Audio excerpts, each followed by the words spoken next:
Undisputed. Thank you for having me. Nice to have you here. Yeah, Great appreciate you joining us. Last week you mentioned wanting to possibly be an offensive coordinator again. So what is next for you? Well, I think that's what's next. You know, I think you got to take a step back. The first thing I've done is just tried to process all of this that's happened over the last couple of weeks. And when I look back, take the things that are good and make sure you move on from the things that are bad. But the one thing I know I can do is go coordinate offensive football teams in the National Football League. I've done that and kind of go from there. I agree with that, and I think you'd be great at that, and that was always your strength, and I'm not sure you got to use enough of your strength, especially play calling as a head coach.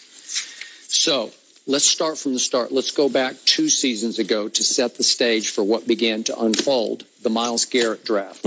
How much input, how much of a vote did you have in which way to go in that first round? Oh, I did. We were a collaborative group. You know, we worked through it as an organization, made a decision to take Myles, which we truly believe was the right decision. Did you? Oh, yeah, I did. Because you loved a couple of quarterbacks. Oh, no, I did like some quarterbacks, but I thought Myles was a generational player. I think he was a cornerstone player for the organization.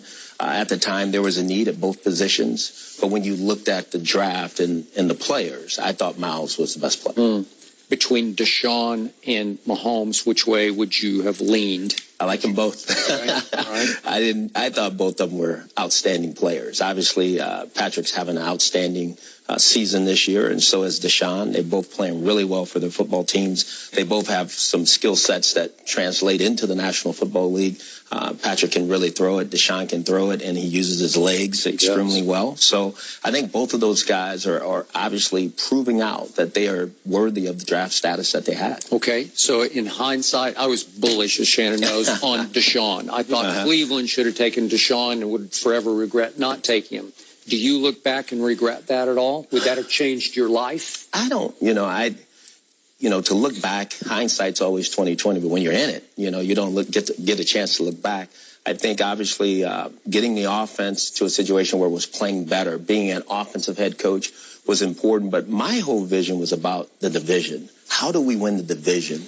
What was going to be best for our football teams? And I knew if you couldn't stop the Ben Roethlisbergers, the Joe Flaccos, the Andy Daltons of the world, and stop those receivers, that our chances of winning probably wasn't going to be very good. But you mentioned, you said you believe Myles Garrett was a generational player. But Hugh, in order to win championships, you got to have that quarterback. You're right, Shannon. There's no question about that. And again, it's all how you see it, as an organization. How much time are you going to take to make those choices and decisions? You said, when I look back at it now, do you wish you could change it? Probably so. But at the same time, when you're in it, it's definitely the best decision. So how much input and vote did you have on this year's quarterback decision? A ton.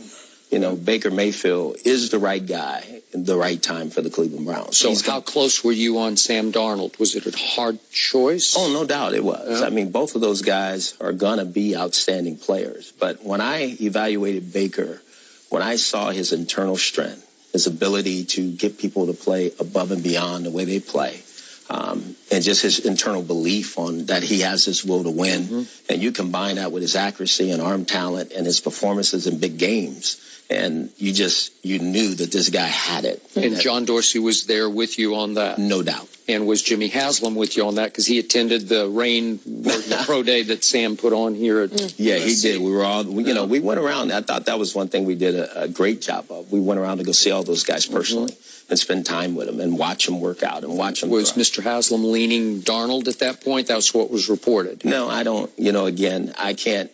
Wherever that report came from, I did not know that. We made a decision as an organization collectively to take Baker Mayfield, and that was the right decision, no question. Okay. So I have said this, as Shannon will attest many times on this show. I have always defended and supported you as an offensive mind, play caller, even as a head coach. But you lost me during the Hard Knocks episodes over the scene in which you called in Baker and Drew Stanton, and you informed Baker that he had won the backup job. And it seemed like from the start you were not giving him any chance to compete at all for the starting job with Tyrod.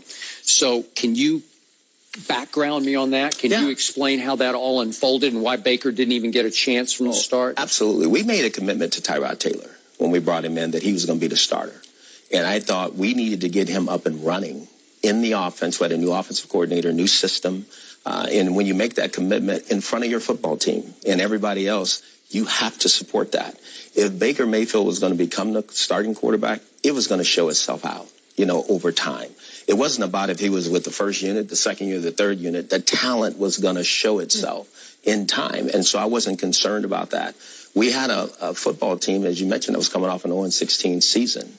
So they needed to know who the leader was. And the one thing I always do with my players, I'm very honest and upfront. So I brought those two guys in to be honest and upfront and tell them exactly. Drew and Baker. Yes, okay. To tell them exactly how we were going to go about it. And I think that's what you do. I think all players want honesty from the head coach. They want to know the direction, exactly how it's going to go. So there's no ifs, ands, or buts. This is how we're going to do it. And that's what that was about. So I'm a Baker guy, and it just was a little offensive to me that you relegated him to having to sit before the cameras. And you informed him as the first overall pick. Mm-hmm. Congratulations, you've won the backup job over Drew Stanton. And it just seemed a little beneath him to have to sit through that. But he took it. Mm-hmm. And was it for the cameras that you would do that? I don't think, sometimes, and I'll take full responsibility for that. There's sometimes I can tell the cameras to be off. Mm-hmm. And it might have been a time where I've wanted them off and there wasn't. There hasn't been any other mini scenes other than when we let players go. Where there was those kind of conversations that were had. Would you have liked to have the cameras off? Oh, absolutely. You like to have it back because I don't want people. It's all optics at the end of the day. Yeah. I'm going to do what I feel I need to do for a football team and be honest and upfront. And that's what I did. And it wasn't to put, Baker down or to put Drew down. It was to do what I felt was right for a football team and being honest and upfront. And Baker didn't complain about it that I know of. No, it's never been an issue at all. You look at Tyrod. You could have won the first game against the Steelers, missed a field goal. And then in New Orleans, you missed 2 field goals, 2 PATs, and then the robbery game at Oakland. So if you, that was Baker, though. Yeah, but I'm just saying.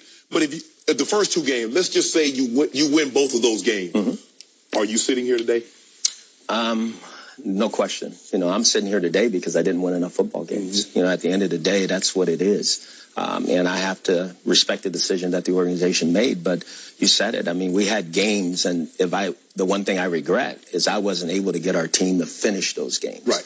In overtime and make the kicks or make sure that we made enough plays, offensively to put us in a better position so we would have a better record. And again, that's what happens in these situations.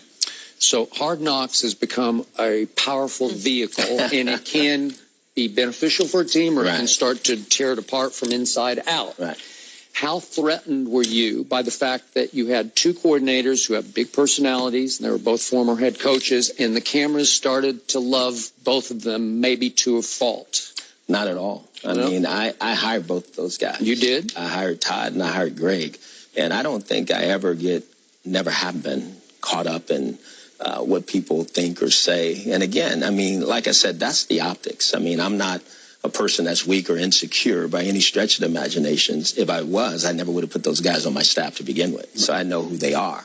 But at the same time, I think sometimes, the audience seen certain clips of things that were going on. And so they thought, well, maybe there was never a conversation prior to, or this is the way it is, until you see the whole thing and was there to see how some of those conversations went. I think we would feel different about them. But you mentioned in the article that you did with Mary Kay Cabot that you wanted to convince Jimmy Haslam to let you take over the play calling.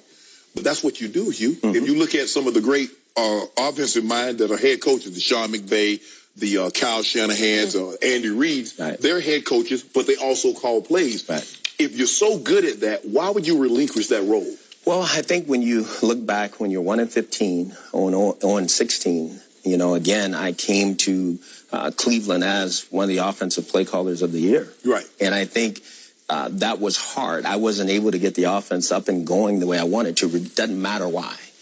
When you look at it, I thought it was time, along with a conversation that we had within the organization, to move forward and make me more of the CEO type within the organization, coach the whole football team.